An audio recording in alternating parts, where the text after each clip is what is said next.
Freezing point of solution क्या है? TF। तो depression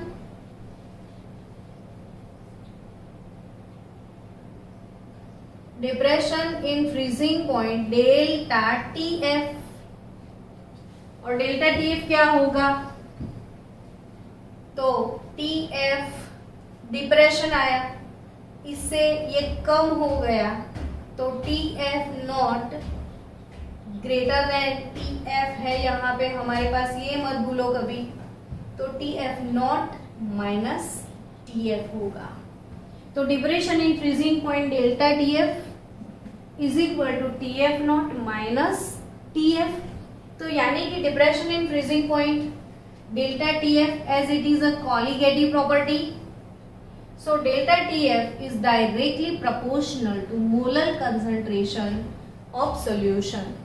So delta TF proportional to M। अब मोलालिटी, जब भी प्रोपोर्शनलिटी हटाते हैं तो कोई ना कोई कांस्टेंट आता है, तो यहाँ पे कांस्टेंट कौन है? KF into small m। Molality का फॉर्मूला मैंने कल सिखाया था, 1000 W2 upon M2 W1।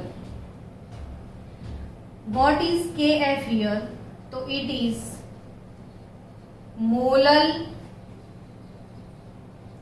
depression constant।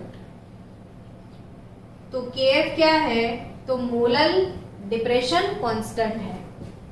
तो यहाँ पे delta TF is equal to KF into small m, so delta TF is equal to KF into molality is nothing but 1000 W2 upon M2 W1। तो उसके हिसाब से मुझे KF को calculate करना है, तो delta TF into M2 into W1 upon 1000 W2। अब सारे टर्म्स, स्टूडेंट अगर आप मेरे हो तो सबको ये टर्म समझ में आ ही रहे हैं कि हम 1 लेवल सॉल्वेंट के लिए डालते हैं, 2 लेवल सॉल्यूट के लिए डालते हैं। W यानी वेट होता है, 1 यानी सॉल्वेंट, तो आप बोल सकते हो मास और अ वेट ऑफ सॉल्वेंट।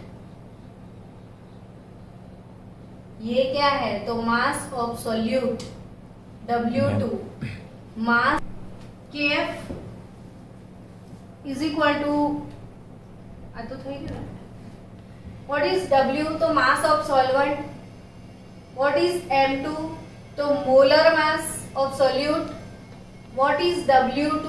तो again molar mass of solute. ये मोलर मास ऑफ सोल्यूट, ये mass of solute. Delta TF तो depression in freezing point, and KF क्या है? तो मोलर डिप्रेशन कांस्टेंट। अब कल मैंने मोलर एलिवेशन कांस्टेंट के बारे में आपको पढ़ाया था कि KF इंटू मोलर, तो मोलालिटी अगर 1 ले लेते हैं हम, तो delta TF is equal to KF, यानी कि delta TF is equal to KF, यानी कि अगर मोलालिटी 1 है तो 1 मोलर सॉल्यूशन मैंने बनाया। 1 मोलर सॉल्यूशन क्या है? तो 1 mole amount in 1000 gram of solvent. कितनी बार क्लास में हम लोग ये चीजें पढ़ते हैं तो भी बार बार भूल जाते हैं, इसलिए मैं बार बार लिखती रहती हूँ कि रिवीजन हो जाए आपका। तो 1 मोलर का मतलब क्या? 1 मोल solute in 1000 gram of solvent. और ऐसा अगर हमने सॉल्यूशन बना दिया, 1000 ग्राम वाटर लिया, 1 मोल सॉल्यूट उसमें ऐड कर दिया, 1 मोलर सॉल्यूशन बना दिया, और उसके बाद इसका डिप्रेशन कितना आया डेल्टा TF उसको मेजर करते हैं, तो वो ही बन जाता है हमारा KF। इसीलिए इसको मोलर डिप्रेशन कांस्टेंट बोल दिया। तो KF का वैल्यू ये फॉर्मूला यूज करके हम निकाल सकते हैं।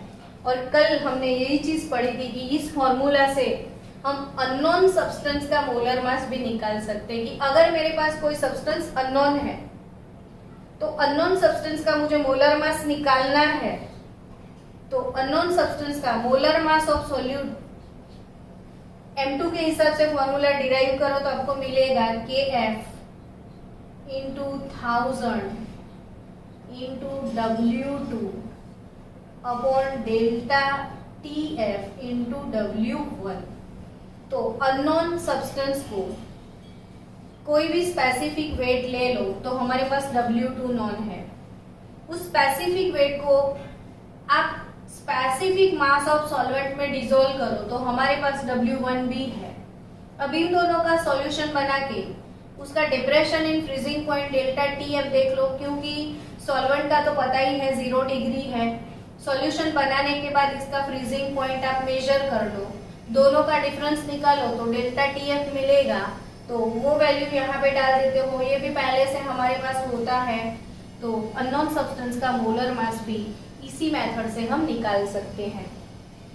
कल हमने पढ़ा था एलिवेशन इन बॉइलिंग पॉइंट, जिसमें Kb का वैल्यू हमने लेटेंट हीट ऑफ वेपराइजेशन से भी निकाला था, याद है ना आपको? Kb का वैल्यू वेपराइजेशन एंथैल्पी के हिसाब से भी कैलकुलेट किया था। तो वो फॉर्मूला क्या था Kb का? तो R m1 TB not square upon 1000 LV, यानी कि 1000 अगर मोलर मास है तो डेल्टा वेपराइजेशन एट।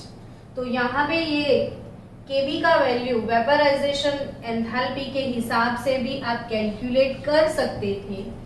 वैसे भी Kf का वैल्यू आप फ्यूजन एंथैल्पी से कैलकुलेट कर सकते हो। यहाँ पे लिक्विड को बॉईल होके गैस में जाना था, तो जब कोई चीज वेपराइज होती है तो उसके लिए जो हीट चाहिए वो वेपराइजेशन एंथैल्पी, वेपराइजेशन प्रोसेस के लिए जो अमाउंट ऑफ हीट चाहिए हमको वो वेपराइजेशन एंथैल्पी। तो कोई आइस है या सॉलिड सब्सटेंस है, उसको मेल्ट करना है तो आपको हीट प्रोवाइड करना पड़ेगा। तो आइस अगर मेल्ट होता है तो आइस को हम फ्यूजन बोलते हैं, और आइस के मेल्टिंग के लिए जो हीट का रिक्वायरमेंट होता है उसको फ्यूजन एंथैल्पी बोलते हैं। तो यहाँ पे according to fusion enthalpy Kf का वैल्यू कैलकुलेट कर सकते हैं। तो Rm1 TF not square, Rm1 TF not square upon 1000 fusion enthalpy, 1000 into enthalpy of fusion. तो यहाँ से Kf का वैल्यू फ्यूजन एंथैल्पी से भी आप निकाल सकते हो, और Kb का जो वैल्यू है वो आप वेपराइजेशन एंथैल्पी से भी निकाल सकते हो। तो चलो, अब ये दोनों फॉर्मूला, दोनों की थियरी वो सब समझ में आपको आ गया है, तो दोनों के प्रॉब्लम थोड़े सॉल्व करते हैं आज। तो लिखो एक प्रॉब्लम थियरी बेस्ड प्रॉब्लम है, उसको सॉल्व करते हैं हम। Calculate the boiling point of solution, calculate the boiling point of solution. मुझे तो यहां से पता चल गया कि मुझे क्या कैलकुलेट करना है।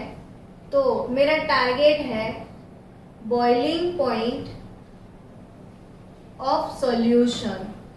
तो इसका सिंबल क्या है याद करो, TB। तो सॉल्यूशन का बॉइलिंग पॉइंट मुझे कैलकुलेट करना है। तो स्टूडेंट्स, अगर हो गया है तो भी अब कंटिन्यू कर लेते हैं। तो फिर से एक बार आप फटाफट से सॉल्व कर दो कि boiling point of solution TB हमको कैलकुलेट करना है। 6 gram of urea in 2 kg of water. तो यहां पे मेरे पास मास ऑफ सॉल्यूट, जिसको बोलेंगे W2, वो कितना है? तो 6 ग्राम। मास ऑफ सॉल्वेंट W1 तो वो 2000 ग्राम, 2 kg है तो 2000 ग्राम हो गया। मोलर एलिवेशन कांस्टेंट Kb हमारे पास कितना है तो 3.2 केल्विन Kg पर मोल, इसका यूनिट आप ध्यान में रखना। तो अब मुझे क्या कैलकुलेट करना पड़ेगा, डेल्टा टीबी। तो डेल्टा टीबी कैसे कैलकुलेट करेंगे, तो delta TB is equal to I M K B. मैंने बोला था आपको ये चीज याद रखने के लिए। तो यहाँ पे मोलालिटी है क्या, तो 1000 W2 upon M2 W1 into KB, और ये हो जाएगा डेल्टा टीबी। तो अब सबका वैल्यू इनपुट ही तो करना है। 1000 W2 6 ग्राम, KB 3.2 ग्राम, M2 मोलर मास तो किसका, तो कि 2 का यानी सोल्यूट का। सोल्यूट कौन है, यूरिया। यूरिया का फॉर्मूला क्या, तो NH2CO NH2 यानी 60 ग्राम पर मोल इसका मोलर मास है, और वेट ऑफ सॉल्वेंट यहाँ पे 2000 ग्राम है। तो ये कट, ये 10 टू 1.6 तो 0.16 केल्विन डेल्टा टीबी मिला। अब डेल्टा टीबी है क्या, तो TB minus TB not is equal to 0.16। TB calculate करना है यानी कि बॉइलिंग पॉइंट ऑफ सॉल्यूशन, तो 0.16 plus TB nought. TB nought क्या है, तो boiling point of pure solvent which is 373 kelvin. So यहाँ पे बॉइलिंग पॉइंट होगा 373.16 केल्विन। तो ये क्वेश्चन हमने कल सॉल्व कर दिया था, इसलिए मैंने थोड़ा फास्ट आपको एक्सप्लेन किया, लेकिन कोई बात नहीं, आपका रिवीजन हो गया। वापिस से एक बार समझ लिया आपने। अब बॉइलिंग पॉइंट के हिसाब से जितने क्वेश्चन आपके टेक्सचुअल एक्सरसाइज में है वो सारे क्वेश्चन आप सॉल्व करो, और जो भी डाउट्स है वो मुझे सेंड करो। अब next question, okay, find the freezing point of solution obtained by dissolving 1.8 gram of glucose in 500 gram of water, the value of Kf 1.8 Kelvin kg per mole। अब ये क्वेश्चन में आपको क्या फाइंड करना है, तो फ्रीजिंग पॉइंट किसका, तो सॉल्यूशन का। तो सबसे पहले हमारा काम होता है क्वेश्चन एनालिसिस। क्वेश्चन एनालिसिस जो भी क्वेश्चन प्रोवाइड करता है वो हमें पेपर में लिखना है। सो अगर हम फ्रीजिंग क्वेश्चन एनालिसिस नहीं लिखते हैं तो समझो कि अच्छे मार्क्स आपको बोर्ड में नहीं मिलेंगे। तो यहाँ पे freezing point of solution obtained by dissolving 1.8 gram of glucose, तो है क्या हमारे पास, मास ऑफ सॉल्यूट, उसको बोलेंगे W2 which is 1.8 gram. Second thing, mass of solvent which is W1, और मास ऑफ सॉल्वेंट हमारे पास है 500 gram. The value of Kf 1.8 kelvin kg per mole. तो मोलर डिप्रेशन कांस्टेंट है हमारे पास, मोलर डिप्रेशन कांस्टेंट Kf कितना है, तो 1.8 केल्विन kg पर मोल जितना है। कैलकुलेट क्या करना है, तो फ्रीजिंग पॉइंट